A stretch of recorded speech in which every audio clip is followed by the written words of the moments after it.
the third largest private donor on earth, I would be out there representing us, knocking on the doors I would sit with, the leaders of the United Nations. I had the privilege of working with President Clinton, Tony Blair. I still work with Richard Branson, who I think is one of the most innovative business leaders out there. George Soros is another one. Yeah, Bono, who's a musician, you think, right? But also a change maker by himself, running huge businesses and moving brands around and having better access to young people's mindset and value base than a president of any European country.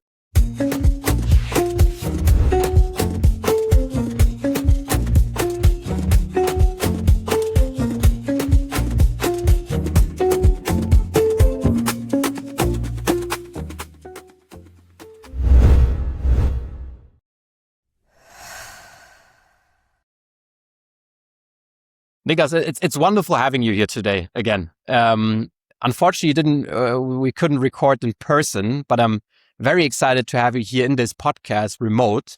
And we met during the film premiere of Desmond Tutu and his documentary, and we talked about Tutuism. Was it correct? Is Tutuism the right word? And I think you told me and the audience I think that the world deserves more Tutuism. Tell me, what is Tutuism? True. Well, first of all, Tobi, thank you for having me, and I'm sorry we couldn't sit down and do this live in real person meetings. But when we did meet and we had the chat, I felt the energy from your side, and I was excited to make this happen. So thank you so much. Yeah. Well, I mean, it's my my wordings of Tutuism is a little bit of the philosophy, I think, that beamed out from Tutu's entire life. And there are so many people throughout the world who've been inspired by that man. And obviously his tremendous character and personality, which could, stun an entire world in the geopolitical chaos at the time, not only in South Africa and the struggle against apartheid, but throughout the world. It was turmoil wherever you looked. And you had this short man with a big nose and a purple dress walking into the Oval Office and or standing on the barricades in Kailicha and Soweto, and people would stop and listen. And that is something absolutely unique.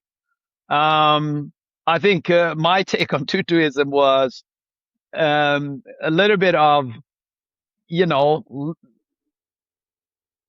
learning how to listen in to other people's needs and to accept the fact that you have the ability, each and every one of us, to actually forgive people, not forget. You have the ability to care about other human beings for real, not only on a political surface or being politically correct. There are tons of learnings from this stoic man from South Africa that just captured the entire world. And I thought my curiosity was what's not so much about the Tutuism itself, because there are people with PhDs and others who knows tons more than you and I know about the Archbishop. But really, who was the man behind? Like, who was he? How are we still making humans like that? Maybe it's 1 in 1,000 years, but still, like, who was he? How was his upbringing, and what carved out his character? And when was he crying, and who was he leaning towards when he gave up hope? Right? Those things, and that's what's captured in that documentary film. Mm. Niclas, tell me, I'm part of Gen Z. I'm 25 years old, and we tend to forget about these remarkable people, right? Tell me, what's something very emotional, something really, maybe an anecdote, you've known them personally as well. What's something that deserves to be heard, and maybe people who are younger deserve to hear, because oftentimes these remarkable people or their remarkable achievements tend to get forgotten a bit. but Yeah. what do we need to know about him that has inspired you?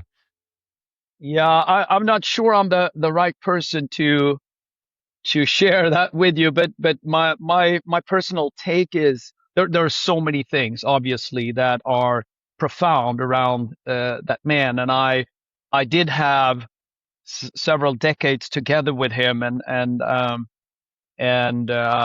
feel blessed that my children grew up with as we say in South Africa, it's Uncle Desmond, right? So and Auntie Leah, Mrs. Tutu.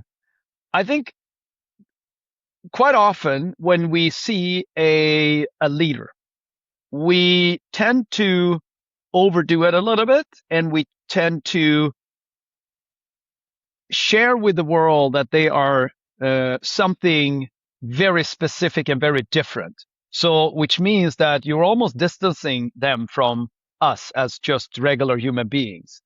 They are regular human beings, usually in irregular times and situations. And that is what I believe is carving out the personality. You could be created into that if you had to, because you grew up in a time and a situation that needed your leadership and your thought processes, etc.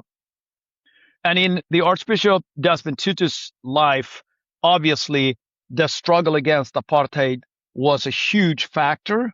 But long before that, it was the dignity that he felt from a religious white gentleman who was a priest, who walked up to his mother when Desmond was a child, and he greeted her with respect and spoke to her as she was an important human being, just as we do when we are nice to people. And that made a tremendous impact on the Archbishop when he was a child. And so the irony is that one of the greatest Black leaders of modern times was embraced and respected and was seen by this white religious leader. Tons of stories have been told about that, and it's obvious that it had a remarkable impact on Desmond. But I also think that quite often we picture him as the religious leader that he was. It's a lot of peace elements into his life. It is a lot of forgiveness, and at the end of maybe our presentation, it's not a real man anymore. It's just like an icon, right? And it's maybe good for PR reasons, but it's not the real person. The real person was obviously a peace lover. But if you listen to in the documentary, the very first question he receives is about fighting and versus peace. And he says, I am a man of peace and I love peace, but I'm not a pacifist. He was a combatant at the same time. He felt like freedom is not free, but it's worth fighting for. Right? So now it resonates with tons of us who would say, well, I would pick up a fight here and there. Was he physical? Was he involved in violence? Absolutely so. One picture is when he is in the townships of Kailicha, outside of Cape Town. There is a gentleman who's been accused for being a perpetrator. That he's been working for the secret police and a proper sellout. And as a traitor, they would put a necklace, an ANC necklace on him, meaning tie his arms around his back and put an old tire around his neck and put diesel into it and put fire on it. So he will literally burn and die and melt. That when that happened, they had already brought out the gadgets, and they had the petrol there, and they were starting the process and they were beating this man, Desmond Tutu literally walks out and puts himself. I mean, the picture of it is just stunning because it looks like a crucifix. It's him standing in his short statue with his arms out, begging them to start with him, to save that man. That is the action of a combatant. That is the action of someone who is in the struggle, who is a man who is not deviating from violence. He will accept it. That's my personal take on it. He saved that man's life, but he also changed the mindset of many people because they realize what he is literally willing to sacrifice and do for another human being that he doesn't even know. Who else would do that today? I tell you, you will not find many politicians that are willing to do that. You are not finding many leaders in the business community, many CEOs that are willing to do that for their own staff or their C unit. Certainly not for their stakeholders, right? Would they do that for the customers? No.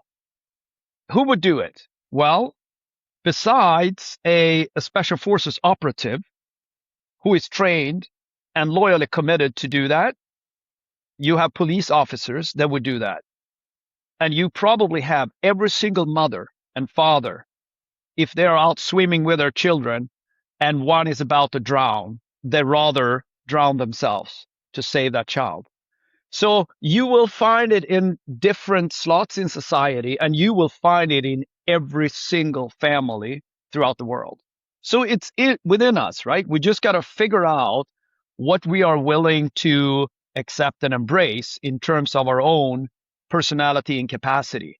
I just think that Desmond Tutu brought out real things in real people. And that's what made ripple of hopes throughout the world and made him help us to change the entire world. That's fascinating, Niclas. Thank you for sharing that. I think there's so much to unfold here.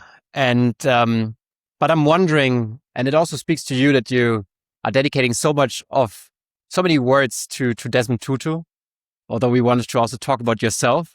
So I'll be wondering, how has that impacted your life? How do you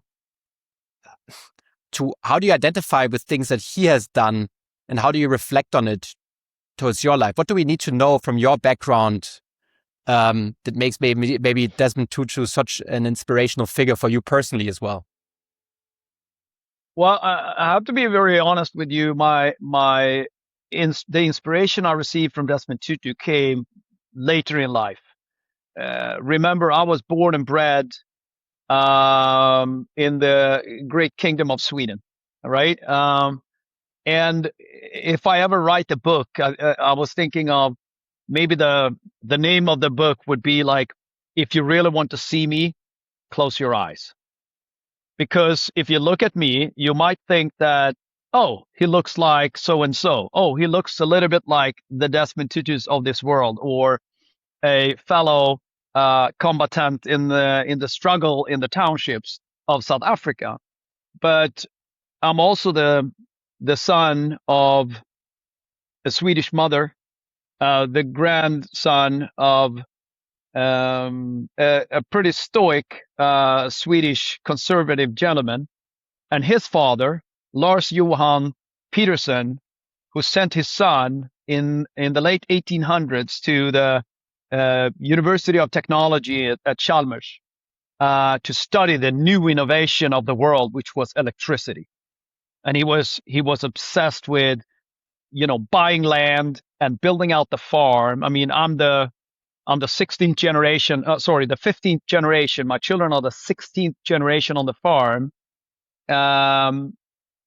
It's back to 1582 when my ancestors in Sweden built the first house on the farm. And it's not a huge, big thing as a farm in terms of, monetary measures, but it's profound in terms of legacy. That is really my roots. That is really where I come from. And no matter if my Swedish mother married a black gentleman from South Africa's townships back in the days, but it doesn't change my Swedish traditions, my Swedish legacy, and so on. So when I was brought up, it's a very, I wouldn't say necessarily conservative world, but it was a very traditional one. It was similar to in South Africa. It's probably what the Boers have gone through in terms of first comes the family, then comes the farm, then comes your neighbors and the region you live in, the village, and much later comes king and country. And that has been the culture where I grew up in the center of Sweden in the forestry hills of Värmland. And I think that was, land you don't own. You actually, you nurture it and you're a caretaker for the next and the next generation. So that is per definition conservatism. It's not right or left in politics. It's conservative, conserving something that you believe in. You also have it strongly in many of the black cultures in South Africa where you need to know your ancestors in order to know who you are. The same in the Viking tradition of the Swedish author Snorre Sturlason, who would say, "Who are you? I am Leif, the son of Thungur, who was the grandson of Bjorn, who killed the big bear," right? You're putting yourself in perspective to things. And I think you find that throughout the world. So it's an interesting way of picturing who you actually are. So in my world, when I grew up, when I was in my late teens, we had mandatory military service in Sweden. I was absolutely not interested in military service. I wanted to kick footballs and chase girls and, maybe study a little bit here and there and travel the world. But the duty to the country was, well, you either serve here or you serve in prison. I mean, it was mandatory. We had a base camp in my city, and I felt embarrassed if I had to go there and walk around with no money in green clothes on the weekends in front of neighbors and friends. So I figured I got to go somewhere else in Sweden and do my service. And they said, there is no other way because you belong to this regiment. I said, there is always a loophole. And they again said, no, there is not. And I said, well, let me rephrase this question. Where do I apply in order to get to serve my country, but from another city? And they said, well, if you put it that way, well, you have to apply for the special forces. So I said, okay, who are they? Oh, it's the paratroopers, the coastal rangers, or whatever, the SEALs.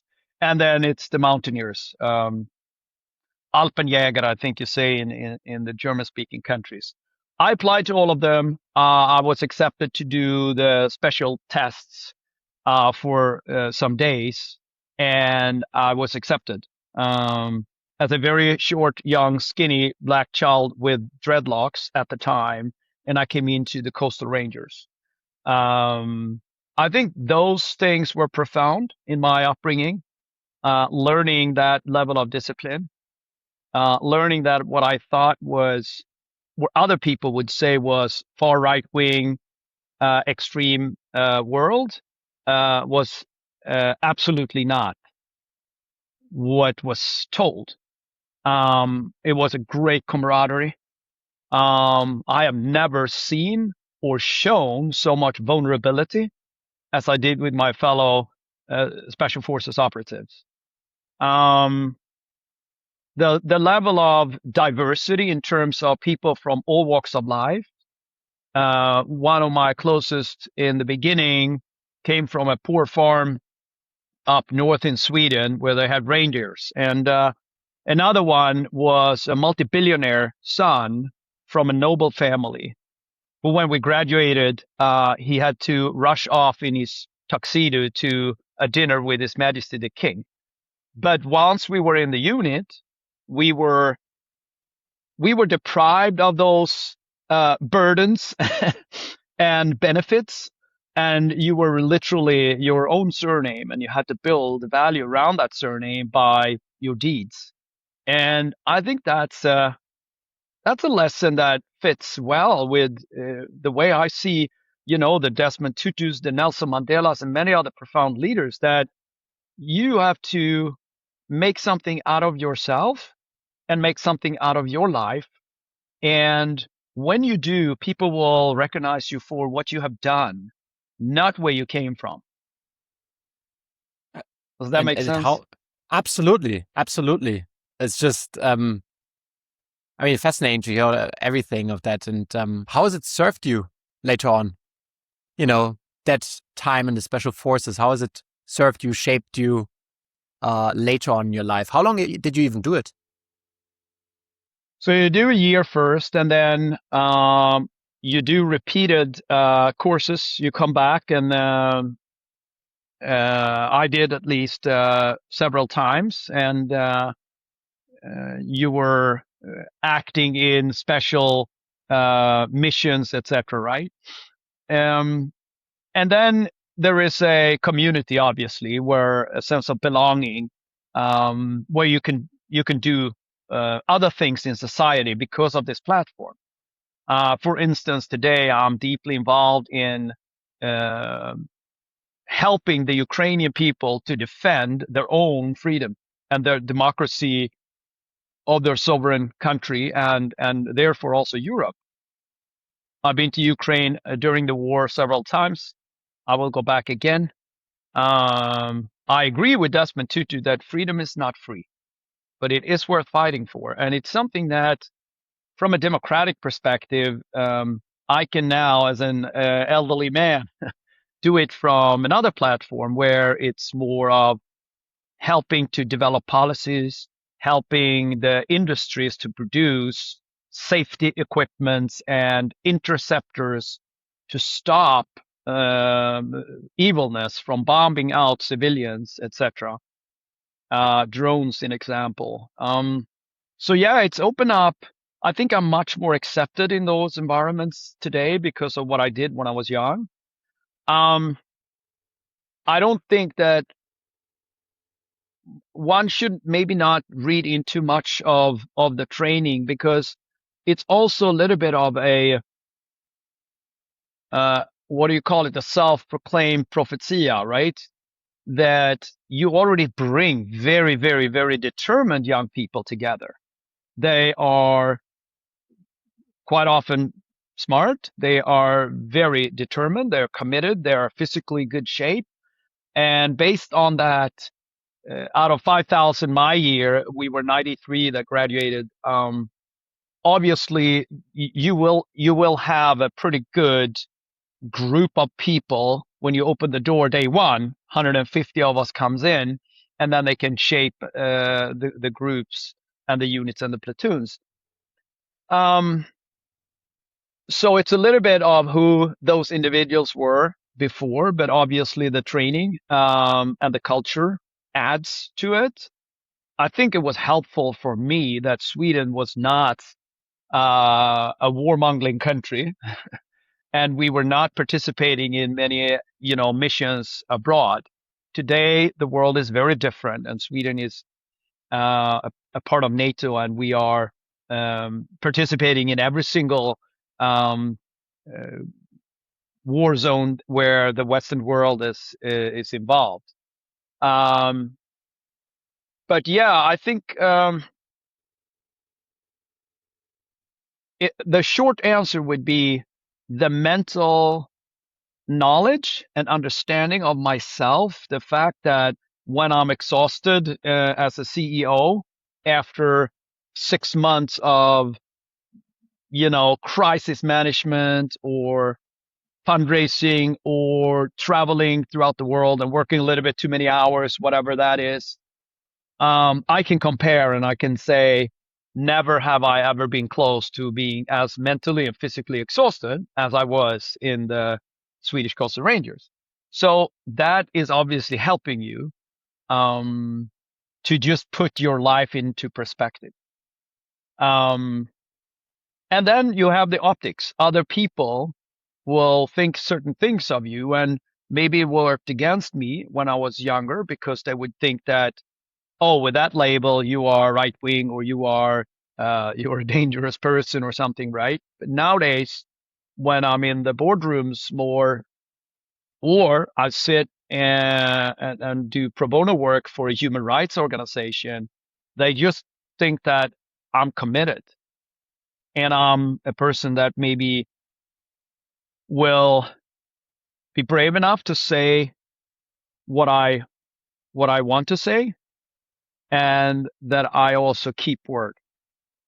So I say what I do and I do what I say. I think those things, at least I'm trying to. I think those are values that came from there. Speak your mind when you need to. And also when you have spoken and said something and made a promise, you ought to keep it, whatever the cost is. And again, you can probably learn that in so many different cultures and schools and environments. This just happened to be mine, you know? So some days I'm thinking of the awesome journey to be coming from a very traditional conservative Swedish culture for generations and generations, um, where my grandfather was politically involved in a conservative party, and his father the same. And then my mother took the benefit of, in the mid 60s, like, no, I'm going to go left. So she joined the Swedish Social Democrats. Why? Because they were profound and they were the biggest party and they were great. They allowed awesome business to grow in Sweden as long as they provided job opportunities. I mean, this is what politicians should do, right? So were they left wings or were they traditional conservatives? I don't really know, but they built the Kingdom of Sweden in a very, very well, designed way. And we moved ourselves in the recent 100 years out from one of the poorest countries in all of Europe to one of the wealthiest countries in all of Europe. And while doing that, we kept the balance between the haves and the have-nots. So if you look at the gene index that comes out every 2 years, you will unfortunately see the top of that list is South Africa in the world, where the gap is the largest in the world. And at the bottom, where you want to be, you have countries like Denmark, Sweden, Norway. And I'm very proud of that part, but I feel lucky that I can bounce between these two great nations, one at the northern tip of the world being Sweden and the southern tip of the world being South Africa. And I can see the completely different societies and communities and what it does to us, and what it does to crime in the society, and what it does to creation of innovation and competitiveness and leadership and so. Absolutely. Niclas, I think one really dominant thread across your lives, really, this topic of leadership, which you mentioned, conserving things which are worthwhile. And you just mentioned your involvement also right now in the defense sector. What do we need to understand? What is really critical right now? Why is it so relevant to invest in defense in Europe, but also maybe other countries? Why is that? You just mentioned it early on. People told you maybe you might be more of a right-wing person because you were in the special forces, but nowadays people started accepting and also understanding the necessity of defense. What do we need to know? What do I need to know about the defense sector right now in recent years? Yeah, I think when it comes to defense, you have to think about where it all begins, right? What are you defending? So this is not right wing or left wing. This is humans. We are obsessed with defending things that we do love, and things that we do need, and things that we do cherish, right? Especially when we think about the next generation, our children. Are they going to benefit this level of freedom that I had in my upbringing? Are they going to benefit from living in a stable world? Yes or no? and what must happen in the future in order for us to make it a little bit better for the next generation. So you might end up looking into climate change, or you might look into gender equality, or you might look into social cohesion and financial wealth distribution. It all depends on what country you're in, right? Because whatever is the profound problems in that country is probably what you would like to fix. So only when you travel the world frequently, you will see that unfortunately there are so many challenges out there. And you can't say that one is more important than the other one, because climate change is for real. And we realize now that if the world is burning and melting, it doesn't matter how much wealth I have or if my country is not at war. It's a big problem because we are at war with nature or Mother Earth. At the same time, you might find it challenging to be cheering the tree huggers for saving the rivers when you have a huge empire trying to invade your home and eradicate everything that has to do with freedom and democracy. So I think urgent and important are two factors that are very, it's helpful to put them into, like the um, uh, put up a table of those two things, right? And then measure in between what is urgent here and now and what is important. We tend to only value importance when we have time. And the one thing that we are stripped from when we look at things that are urgent is time. So we are unable, quite often, to look into what is important when we are under time pressure. So this is one of the most difficult things that I think, answering your question, how do we navigate as private citizens and fathers of families, etc., and how do I act as a CEO with my whatever power platform I have in the boardroom, or if I'm supporting a political party or I'm leading one, or I'm head of a nation? Like, how do I balance these two things? If you look at defense, again, if I go to South Africa, you can go all the way to the far left and say that you would find a tremendous number of people who are willing to live and die for defending themselves and their freedom. In the struggle against apartheid, tons of the greatest initiatives came from the far left. And you can like it or dislike it as a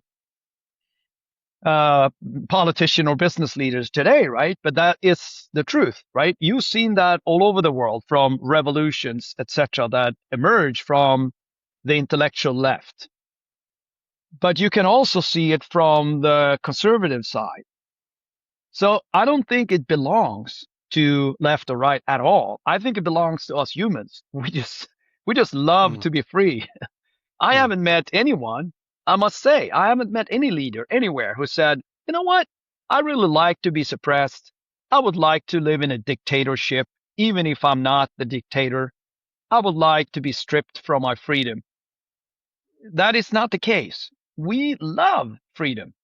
We love the fact that we can choose, and I want to be able to choose what language I'm teaching my children to speak.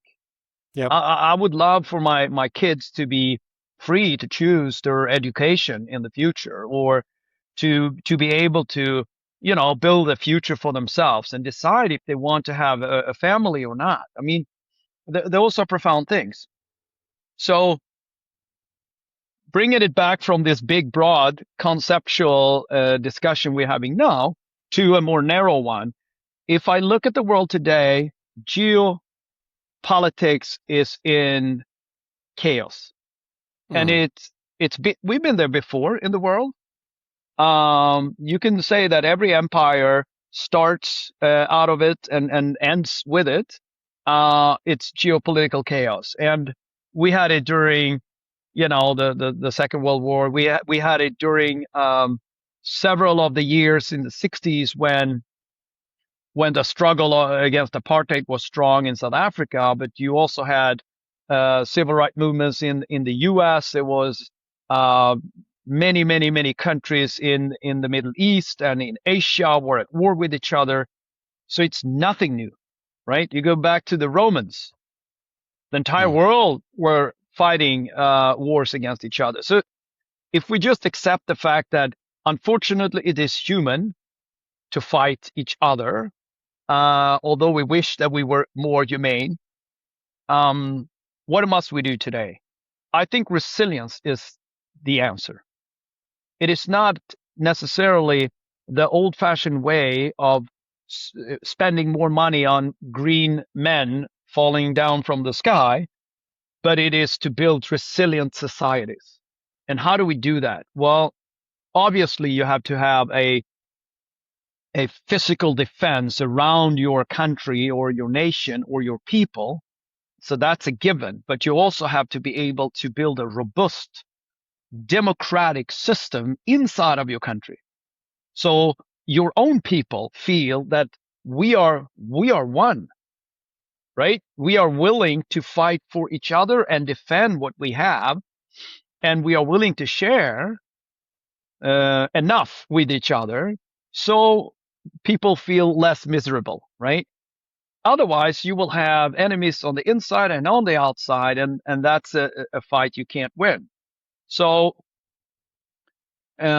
investing in the defense sector, as your question was, I would say investing time, knowledge, and money into resilient societies is what I am really attracted to do. I sat yesterday with two leaders of a Swedish agency, which is working for the business community at large and the government, the state itself. And they have a hybrid mandate, very, very strong such. And we had a discussion where we asked each other, how can we build Sweden into a dual use kind of leader in the Western world? Is that possible? Well, there are tons of things you need, right? You need proper policies to be made by scientifically based for politicians to deal with. You need engineers, and you don't only need engineers to build your interceptors and traditional defense mechanisms. You need the ones that are building the AI engines. You need the ones to defend you against cyber attacks. Very soon, within a few months from this podcast today, you will see the first AI agents producing cyber assaults, cyber attacks on other nations. And the only way we can defend that is by using other AI agents, and it's going to be a new type of warfare that we haven't really seen at that magnitude. So it's threatening the basics of society, right? Destabilizing a nation is the greatest thing for an invader. They might not even have to invade physically, right? They can just take over certain things. So I think that everything from the educational system to the banking system to the cyber security systems of a nation is just as important as having special forces out there or fighter jets, etc. It's to educate ourselves in democracy, what it really means. And so what is going on now in many countries, even with allies to Europe, right? I will point at no country, but you can look north, south, east, and west of us. Yes, even to the west. And you will see democracy is diminishing. That is a huge, huge problem. Not only for us being dependent on great, huge nations that are lacking democracy, lacking transparency, but for themselves. They will break down within if they don't get their act together. So I think it's urgent and important, and something that I'm very committed to contribute from. I mean, there's a toolbox from the one side where it's intellectual dialogues about values and democracy and yeah, what Desmond Tutu and Nelson Mandela would say, freedom is not free, but it's worth fighting for. So you have to decide, like, am I willing to participate in this fight? And I'm maybe not a special forces potential, but can I be a cyber security person to help stabilizing my country? Well, do so if so. And then you can go all the way over to the other side where today we see in Sweden, many of my friends have daughters who are doing their military service and they are staying, becoming officers in the Marines, in the Air Force, in the Army. That is something which I think they don't do it because it's fun. They do it because it's a sense of like a moral commitment. It's a sense of belonging to this people and the nation. And it is a way of participating, contributing to something that we love, which is our own freedom. And I hate the fact that it's happening in a sense, why it's happening, but I love the fact that people are making their own decisions at the age of 19, 20, 21. And you have the same cravings in the US. You have the same cravings in within Russia. You have the same cravings in China amongst young people. You have the same in South Africa amongst young people. People all over Europe who just wanted to be, to be free and pursue our dreams. And it's worth fighting for. Absolutely. Niclas, I'll be wondering, what's your role currently and how does it intersect with the things you were just saying? I mean, Desmond Tutu and Leah, Desmond and Leah Tutu Foundation. What is currently your role? Because I have not mentioned a lot about your professional background yet, but what are you doing daily, and how does that relate to the things maybe that you've just mentioned? So I have had two major passions throughout my life, besides sports and wine. But my serious passion has been one has been about political science. Why do we create cities and nations in a certain way in one part of the world and very differently in another part of the world? I've always been fascinated by it. And the second thing is I love entrepreneurship, to build businesses and scale and figure out, like, how can we conquer a market and build a new product or a service that wasn't really there before on this level of quality. I had an inability to choose, I must say. I was really poor at choosing one over the other, so I kind of done both. When I studied twice. My first degree is in political science and economics. And later on, I'm in the business community realizing that I need to study an MBA and master the business administration thing. And so I did. So, and then I continue with this in my personality. When I was a management consultant for 8 years, and then I was CEO for some 20 years. And then now in the recent years, I've been an investor. And what I do is I invest money in the corporate sector for profit with half my time. And I invest time in the nonprofit world, which is half my time. So my commitment is time and in kind, or money for financial profit. I try to balance it. I have tons of fun doing it. And now, after quite some years in various industries, I'm welcome to do so. So I pretty much serve on boards. That's what I do. I coach CEOs in startups, in scale ups.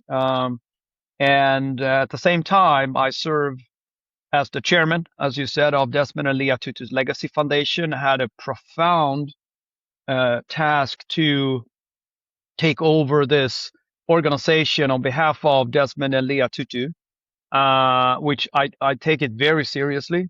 Um, I I declined a couple of times to the Archbishop because I felt like I'm not worthy. I'm not a very religious person. Yes, we're Christians in Sweden, but we don't practice. We are very secularized and we go out in nature, right? That's where we get our spirit from.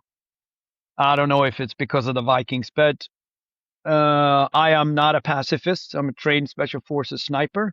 I am not, um, well, I'm a capitalist too, right?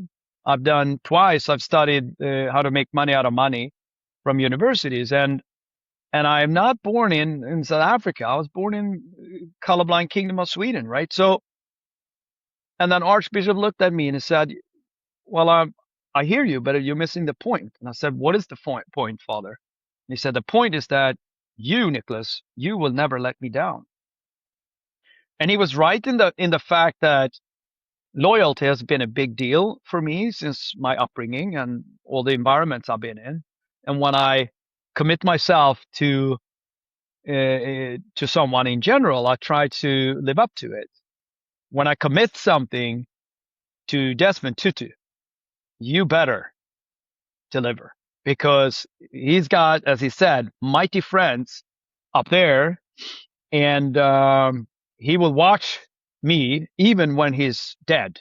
You know, he's not around. He will be up there watching me. So that's how I feel today. But yeah, so I split my time and my focus. I do think it's something that I would, doesn't have to be 50-50. It can be 90-10, but I think that I recommend everyone to do something like that, because you fill up your wallet with some, you fill up your heart with some, and you also build credibility, you build your networks. I think although I got great network from my business community, by far I've reached much, much higher up and deeper into societies from my charity commitments. And that's where I met with, you know, heads of states and Nobel Prize laureates and some of the greatest entrepreneurs in the world. Um, because we had something in common that was our hearts were driving us into. Um, and we could become peers in that regards, despite the fact that I ran a little business and he ran a nation. Um, so yeah, you get tons of value from doing both, doing well and doing good at the same time. I mean, it's interesting. I mean, with the podcast, I'm also kind of doing it, right? Doing things at the same time, finding Yeah, new ways to sort of connect with people and get to know people. I'll be wondering, I mean, the charity background is an understatement if you say that it was a small business, right? You're CEO of the postcode, Swedish postcode lottery. Can you correct. tell me what it is? Because it's not something that a lot of people are very aware of. Me as a German, I was not aware of it. Can you tell me what you did back then? What was so special about your CEO Yeah, tenure so back then? yeah, so 20 odd years ago, I started together with a small group. We're sitting in an apartment in Stockholm that was cold in the winter and warm in the summer. Not really a proper office, and we had a startup, and it was pretty analog at the time. It was a dual product where we had like a media entertainment product. One dimension was a TV format where people were still watching the tableau TV, you know, at certain time slots. Today it's pretty much only the news or the sports that we do. But that was one part, and the other part was a lottery. And the lottery is usually something that is uh, only reserved for the state, the government, right?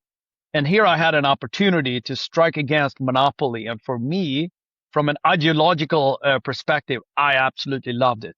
I just wanted to I don't think that the government's job is to sell lottery tickets or entertainment to its people. I think it's supposed to be there saving people from harm and stopping pollution and setting up police force and educational systems, right? But here it was, and that was the big enemy, if you talk about or competitor in business language.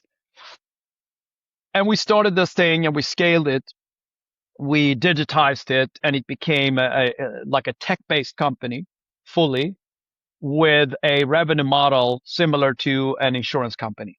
The similarities is many people put a little bit of money in every month into an insurance company, and so they did to us. And very few gets chunks of money out. The difference was in an insurance company, you need bad luck to get the big money. And with us, you only needed luck. So we had a cluster, geographical cluster. So it wouldn't be one winner in a jackpot. It would be a street that would win. And then they would split the money between all the neighbors on that street, provided that the neighbors were parts of the lottery. They were subscribers. So you pull one winning ticket, all the others becomes free riders, and they win as much.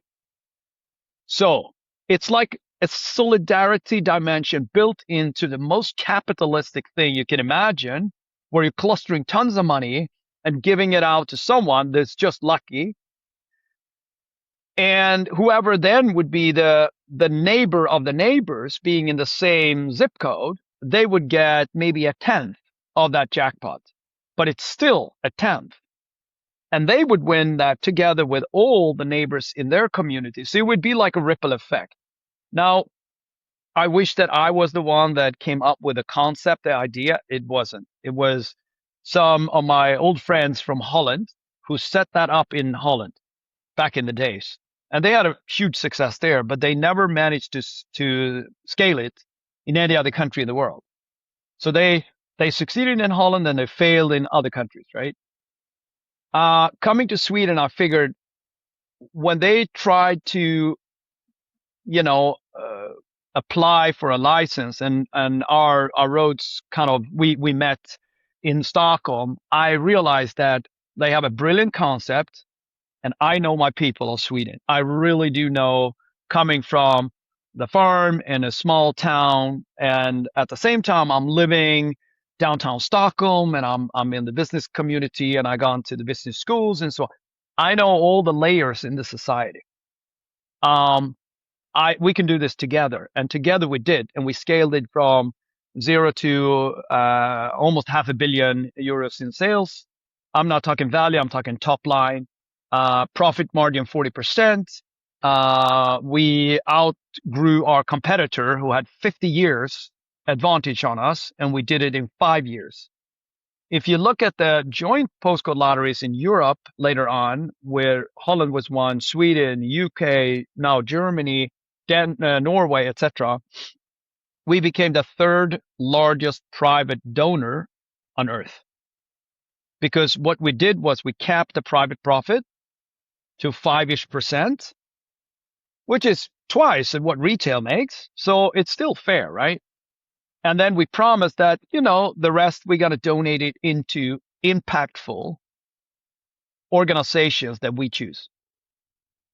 So I think this is what you were asking about, like my background into the charity world. I was absolutely disconnected from NGO world and the charities. I didn't know much about it.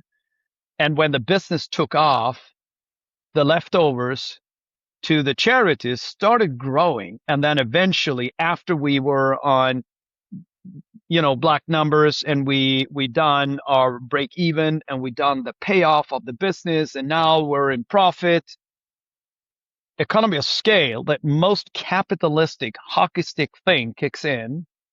And we benefited privately from it, obviously, but the majority of the money, when you scale and you have a cap on your private profit, the nonprofit, the donations just exploded.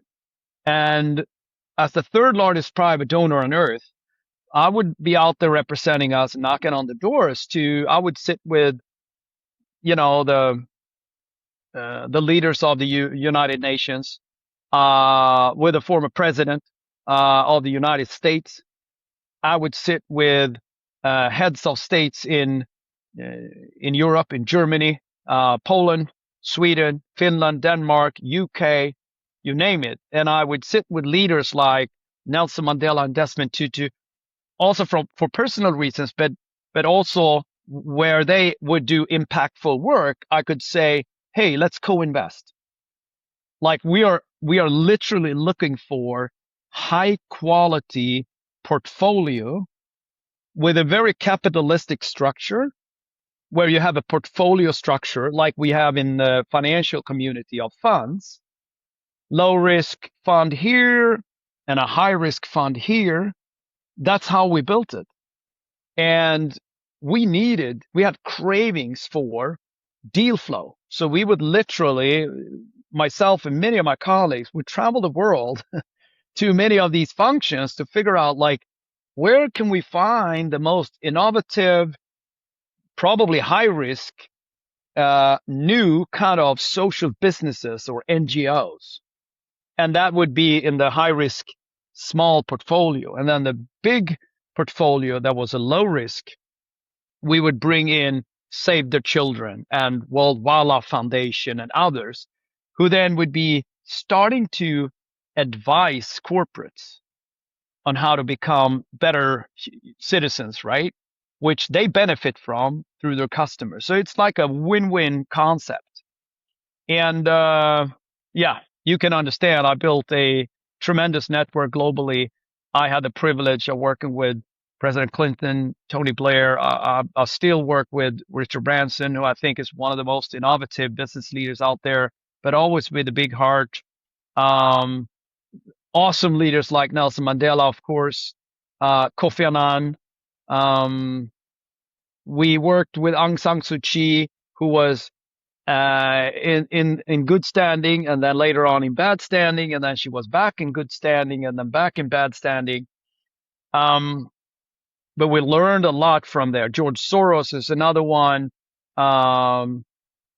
Yeah, Bono, like, who's a musician, you think, right?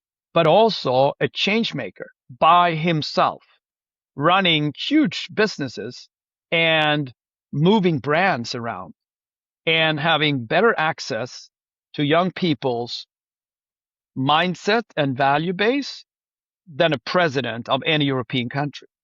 So just the benefit of working with these people and serving together with them, sometimes just on a loose kind of relationship, and sometimes I would literally join, like, the elders. I would join the advisory board and serve there for 6 years, and having global icons that I was surprised, like, what can we possibly do to strengthen a Lakhdar Brahimi or a President Carter or Gro Harlem Brundtland of Norway, Mary Robinson, Desmond Tutu, and others who were serving there. Well, it was certainly not with their peacemaking and negotiations, etc., but it would be all the other things that they didn't have capacity to do: podcasts, PR campaigns, fundraising, documentaries, all those things. And it was just absolutely awesome to have been exposed to that. Now I'm very fortunate and blessed, and grateful, I must say. Yeah, yeah. I'm trying to understand, because you cannot plan that. I mean, you mentioned, you shared with me your origin story, where you come from this tiny village in Sweden, and you built originally a scale up, right? And then you guys determined to have a profit cap, and that turned out to become the third largest donor in the world. And then you meeting all these incredible people, and you cannot plan these things. I mean, how do you look back on that? If someone would tell your younger self what you've experienced, I mean, how do you reflect back on that? Well, you know what? I think that there are so many there are so many moments of luck involved. I must say, to be transparent and humble, there's so many moments of luck for any success out there, right? And I must acknowledge that it's been a profound part of everything I've done as well. The thing though is that the the percentage of luck seems to increase tremendously when you work deliberately really, really, really hard for a long period of time. So the best ones to know this are athletes, right? So they are lucky sometimes. Messi is lucky. Ronaldo is lucky. Zlatan is lucky, right? But it's not always because, oh, it just happened to be there. But he's done it 10,000 times before. So I think you have to work determined and do some hard work. And I had the opportunity to do that in my early days. Much more then, I think, than now, to be honest. And but the most important thing is the people around me. Like the fabulous people, like many of the people in Holland that I appreciated from day one, and others that I really didn't appreciate until later in life when we separated ways. Right now, when I look back at those great years in the postcode lottery, I realized that some of these peers of mine were a huge part of the success and also my success. Fabulous people who just outsmarted me again and again and again and made us a strong team. And that happened in pretty much every venture that I've been in. So the one thing I'm looking for now is where are those people with, a good value base, and that are willing to work hard. And I couldn't care less about their age or their formal education or the color of their skin or if they're religious or not. It's pretty much irrelevant to me, to be honest. But I love people that are really committed and a little bit obsessed with something, because I know that it's not the obsession itself, but it's they are allowing themselves to be exposed to luck. And I take luck 10 times out of 10 because it's one of the greatest things out there. So obsession, determination, is what creates the opportunities for many of us. And if you're able to surround yourself with people that are a little bit obsessed, it's a fabulous thing. Besides being inspiring to you, it's also a recipe for some more successes in the future. Wonderful. So, but I can also say that, can you plan this? Like I haven't planned. I mean, as a former strategy consultant, right? I should say that. Oh, I learned from Accenture or Boston Consulting Group to make plans and strategize, etc. I don't think I learned a lot in terms of building strategies for myself, maybe for others, but I never had real strategy. Um, not for my career, and I still don't have it for the future, to be honest. Um, maybe it would have been much better if I had one, or maybe I would have been locked into a format where I missed tons of opportunities. I have absolutely no clue, to be honest. I'm just happy that I had so much luck so far. So when I look back, I'm like, gee, I don't want to do this again because I'll probably screw it up. Niclas, I think we could go on talking for hours. I think maybe at some other time. I think there's a lot to unfold in your story and things that are top of mind for you currently. I think you're one of the rare people who has a lot of exposure to the remarkable people that you connect with and meet. And I think you truly have a unique and exciting perspective to share. So I'm very thankful for that, and hope there is some other time. One question that I like to ask to my guests is, before I let you go, is what is a major misconception that people might have about yourself, your career, or anything that comes up to your mind? What's something that most people don't get? Oh, about me? You could choose about you, about your career, maybe about anything that's going on right now. Yeah, honestly, I think it's people are sometimes they're inspired and a little bit scared. And I think the inspiration might come from things that they believe I am, but that I might not be, sadly. And people being scared might be because they can't really get a grip around like who is he? Because I am not what I look like. And I do, and because of that, some people think that, well, he doesn't fit in then. But I personally feel like I fit in almost everywhere. I mean, I absolutely love sitting with left-wing intellectuals in a township and discussing, uh, democracy and freedom. And at the same time, I'm with some hardcore uh, special forces in Ukraine, focusing on how to protect ourselves against the Russian invasion. And the next day, I'm sitting with musicians or nature conservationists like Matthias Klum, like one of the greatest nature photographers in the world, who's became a good friend of mine, and saying like, Niclas, we're just going to share biodiversity opportunities throughout the world because this is the one world we have, and so on.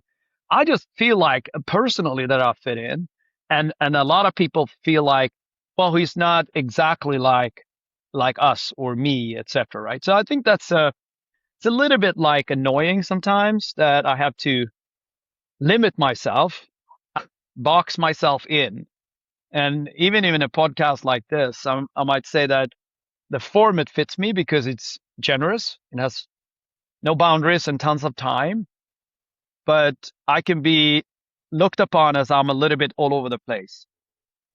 But I am literally iterating my universe. And the more I go on the one side to the right, on the one side to the left, this is the playing field.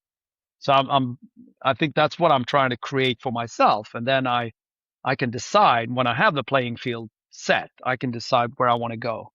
I think the broader it is, the freer we become. So, but there is one thing I want to ask you. Please. Because I believe that every human being has we are not the masters of our own creation in a sense. We are created by people around us and role models around us. Like, can you give me a couple of names who you believe created you? Like your personality and the person you are. You're 25 years old. You have this podcast. You have done tons of things already, and you have a future that is looking very bright, and you have tons of energy. Who has inspired you the most to get where you are now?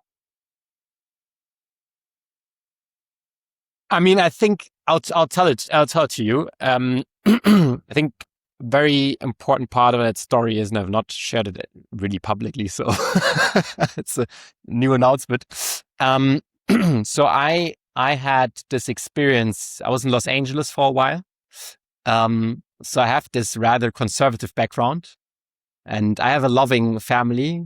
I mean, I love them, but they're very conservative in the sense, you do your studies, and I went to Swiss business school, very privileged bubble. I always had everything that I wanted. It's just, I'm totally privileged for my background. I'm so blessed. But I always felt a little off because I got sort of, okay, people told me you need to, go to Swiss business school, go to consulting, which is fine, right? But I felt a little off with it. And then I was in California for a while. And I had a mentor / boss back then who really had an impact on me. Sort of asked the right questions, let me speak a lot. We talked about career, about life, what makes a career. And before that, I thought that I had to become, or I had to get this really prestigious role and earn a lot of money. And afterwards, I got a lot more introspective and started reflecting and learned a lot more about myself and figured out, hey, I really need to lean into my strengths and things that give me energy. And he was the person in LA who opened up my eyes. And otherwise, I would have just been stuck in more of an autopilot modus. I would have just gone through life in autopilot and done the things that you just do. And that has really unlocked something. And that was really, apart from my parents and everyone around me, but he was really someone recently who, and then all the mentors along the way recently, because then, I leaned into these things and I reached out for mentors and coaching and inspirational people. So yeah, if that answers your question, that's you see, I love the answer, because what you're saying here is that it unlocked something. It really means that the mentor didn't tell you things. He helped you to unlock something you already had. It was already there within you, right? So I believe strongly in that we have the capacity within ourselves. We need to be exposed to various elements and people and cultures and situations, because we don't know what can be unlocked. I mean, there might be tons of things that haven't been unlocked yet in a 90-year-old man, right? And he will have another 20 years, who knows, where he says, like, now I got it, and so every single day you have the opportunity, and I believe we just got to figure out, like, who are these people that continuously helping you to unlock certain things. And in my life, there is a photograph at home that sits on the farm, where I'm sitting on a stool with we have 4 children, my wife and I, and our 3 oldest are boys and the youngest is a girl. So I'm sitting with my daughter Ingrid, and I'm super happy, proud dad. And my wife is sitting next to me, and then my mother is behind me. And since my father had passed, my stepfather had passed, they are not in the picture. And then my grandmother, who's like lived her 100th year, right? She's an old lady. She's standing there. And then my mother-in-law, and since my father-in-law's taking the picture, anyhow, it's me and only women in the picture, 4 generations. And I realized that in the midst of my toughest time in life, when I was out of business school, out of the management consulting, CEO, sitting on these important boards, I've done my special forces training, and I'm pursuing a elite career in parallel to my CEO job for multisport expedition racing, which I did with other ex-special forces. In that harsh environment, I'm all surrounded by women who have the greatest impact on me, because they would call me out and say, like my wife, she's like, honey, how about this thing? Have you thought of this? How do you feel about this? Can you show me a little bit humility? Can you admit that was luck? Can you, et cetera, et cetera? And I have just realized that when someone would ask me in my most conservative environment, if you were a feminist, Niclas, I would say 100%, because I believe 2 things. Firstly, it's just about human rights. My take of feminism is if I believe that we're all created equal and we have the same value, then I agree with all those things, and we should be equally respected. And secondly, they have something I don't have. I am not a woman, and I adore tons of the things that these beautiful women unlock within me. So it's just fantastic. And I didn't see it until I saw the picture of myself from the Really? outside. Yeah. That's fascinating. That's It's fascinating. just, It's just quickly to that point. I think we totally forget, and it's almost spiritual, that our environment shapes us. Like totally. yeah. It's Yeah. just 100% our environment because it's very much tied to what you said. And I see that especially also in our culture, which is oftentimes about self-optimization, optimizing your career, optimizing maybe your health and longevity. I think the biggest unlocker is if you are in the right environment. If you are in the Yeah. right environment that promotes your strengths and your talents and gives you the chance to have a good career, or environments that make a healthy life very feasible in terms of health, for instance. It's something that I've been thinking about, so I can relate with that. Definitely. Yeah. Your environments, and not only you And you yourself, know what? you have to flow with it almost. And with globalization and the fact that we travel the world and we meet so many Yeah, people, it's yeah, different from 100 years ago when your environment and your surroundings were maybe 100 people. Now it can be like 10,000. And so the world it's more of serendipity today, I think, and you were exposed to so many opportunities and pitfalls. So the sliding doors are coming like this throughout your life. And when you're lowering your guard, you might forget that, oh, I am actually this person. I shouldn't really pursue this track. I have two siblings who are dear friends of mine, both of them. One is, they both come from a very, very privileged, profound family named the Kennedy family. They are both sons and daughters of Bobby Kennedy, the late RFK, who was the obviously the brother of JFK. And then when he pursued to become the president, the next president, he was assassinated.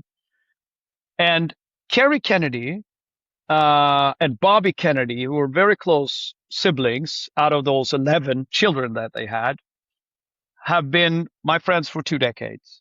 They have been, we traveled the world together. We've done nature conservation together. We have done human rights actions together in Europe, in the UN. We had the president of European Union in one of our place that we set up. They slept in the attic in my home in Sweden, and they visit us in South Africa. And I'm actually going to them the day after tomorrow to start off the summer together with my family and their family. Sliding doors collide, and for some reason, one day when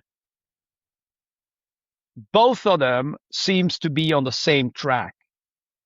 Today they barely speak to each other. Why? Because of my take is the surroundings, right? Kerry spends her days in human rights warfare, trying to fight for what is the right thing and suing big corporates that violate labor laws and human rights. And therefore, she is surrounding herself with leaders with that set of values. Bobby is on his way into politics and to become a leader within the Democratic Party for reasons that we all seen on television. He ends up being kicked out of the party, and he is then very upset. And as a independent, he is then not accepted to come back when Joe Biden steps aside. And Donald Trump calls him and pulls him in. Sliding doors. Boom. That decision changed not only hundreds of millions of people's lives, but definitely his life. And now the two of them are antagonists, I would say. And one is sitting more determined on fighting for human rights and democracy, etc., and the other one sits in the White House. And here I am deciding that I cannot defriend any of them, but I will use our friendship. I told them both to pursue the views that I have from my end, whatever the value of that is. But I do believe that if you are friends, it's easier for you to listen to someone. And if I can have a tiny impact on these great people who sit on profound power, I will do it. But I can only do it from my lens. And my lens is a very old, traditional, conservative Swedish one and a very liberal South African one merged together with a little bit of human rights, special forces, business, and charity. And but I think that the love for democracy and pursuing such is something that I continuously right now I'm being fed by one of them with great arguments, and the other one I'm trying to convince. Yeah. And I'll leave it at that. Yeah. No, it's wonderful to have all these different lenses through which you see life, and I think that that's very much needed. I think in some corners of the world that people become more sensible to another lens that may be existed. Niclas, it was amazing having you here on this podcast. Hope to see you soon again. And yeah, thank you very much for being here and taking the time. Well, thank you so much for having me, and hopefully you can cut it down to 5 minutes or 2 minutes or 30 seconds and get something valuable out of it. But thank you so much for having me, and I appreciate your open questions and the fact that you listen in. Good luck with the podcast. Good luck with Counter Conference. Good luck with building the network of awesome leaders, some that are proven in battle and others who are yet to be showing their glory. I'm excited to meet with not only you and your colleagues, but also with your network next time. So be it in Germany or South Africa or Switzerland or Sweden. But I look forward to seeing you again. Wonderful. Niclas, hey, see you soon. All right.